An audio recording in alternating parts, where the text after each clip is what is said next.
And so it's an act of love that you do here. So how did you get there? How did you move to loving yourself enough Well, to be able to, I think that for me, it was easier to show love to other people than to myself, because where I started was, from a place of really a lot of self-loathing, because, the person I was 20 years ago was not a very likable person.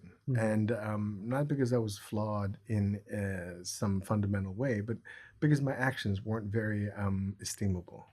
And when you've been that way for a long time, you start to think that that is you, that is your identity. And it's hard to move from self-loathing to self-love. For me, it began by being able to show love and express love to other people first. And I think that paved the way for me to start, maybe self-love, the journey towards self-love. And it doesn't, you don't go from self-loathing to self-love. For me, I had to go from self-loathing to acceptance, to accept the person who I am right now as being exactly who I need to be in that moment.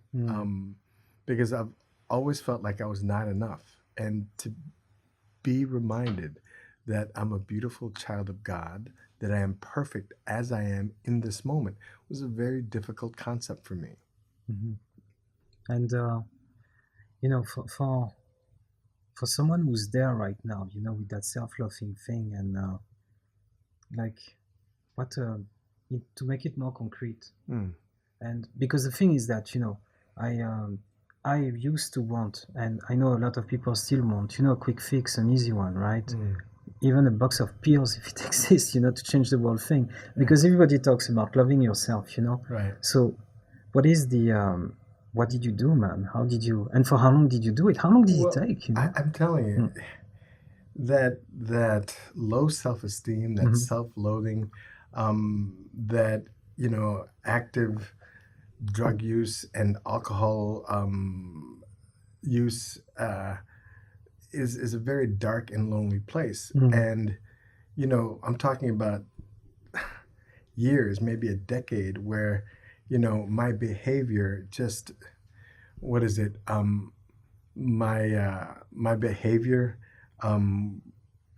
deteriorated faster than I could lower my standards. I thought I'm never going to do this, and all of a sudden I was here before I even knew it. And the journey from self-loathing to self-love, well, how do you build self-esteem, right? Well, the same way that you destroyed it, by taking these actions that you weren't very proud of, but feeling powerless sometimes over that. That journey starts with, how do you build self-esteem? Well, by doing the opposite of what you were doing before, by doing estimable acts. By showing yourself that you're not the person you used to be, because you act differently.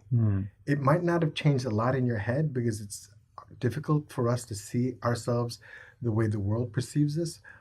So all I can go on is, what are my observable, concrete actions? What am I doing in the material world? Because I live in my head, but I exist in the world, right? And so these little acts of service, of love, of making coffee for my wife every day,